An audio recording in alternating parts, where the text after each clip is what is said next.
Quadratic functions can be used to model real-life situations in which an object is projected into the air and then falls to the ground over time. We use a quadratic function because of gravity, and gravity causes the height of the object to follow a quadratic pattern. If we graph the height of an object over time, it will look like this. It will look like a parabola with a negative a value. In our graph, this point right here, the y-intercept, gives us some important information about the path of the object. It tells us the starting height. What is the height of the object when time is 0? So x is time, and when time is 0, this is my starting height. As time passes, the object has a higher height, a larger height above the ground, until it reaches its maximum height.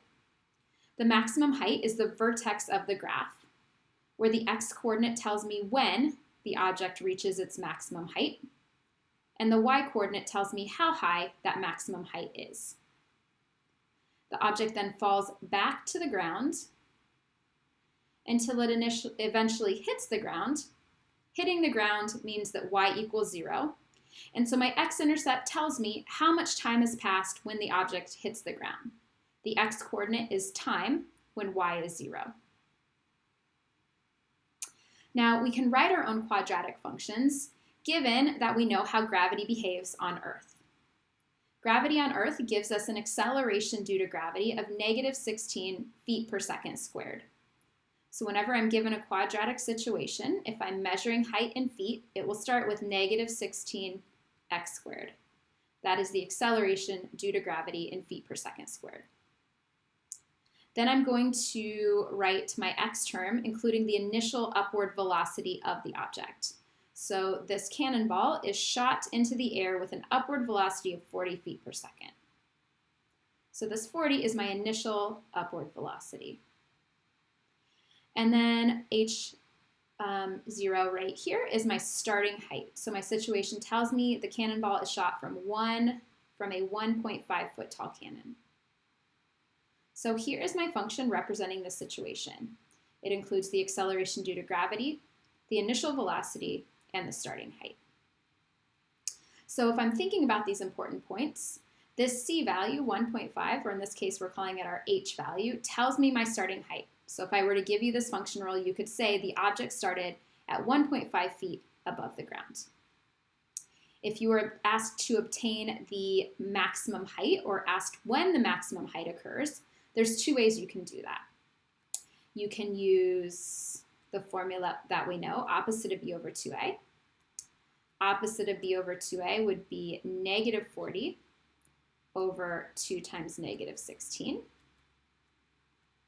-40 over -32, which I've already plugged into my calculator. 40 divided by 32 is 1.25.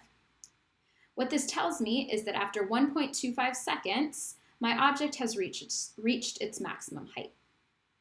And then if I plug that 1.25 into my calculator, into my function rule rather, using my calculator, I'll find what that maximum height is.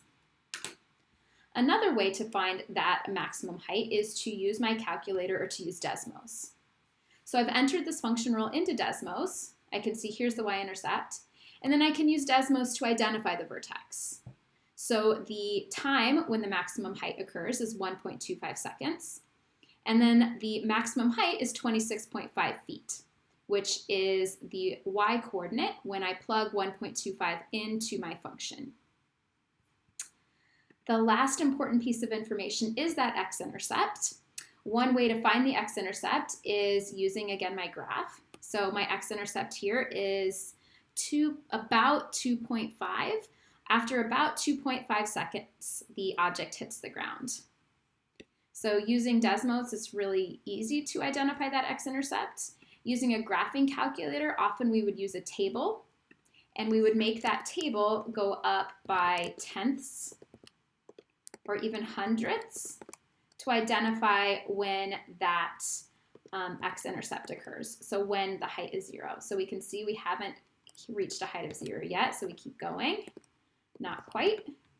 And so here we went from a positive height to a negative height, and that tells us that between 2.5 and 2.6 seconds, the object hits the ground.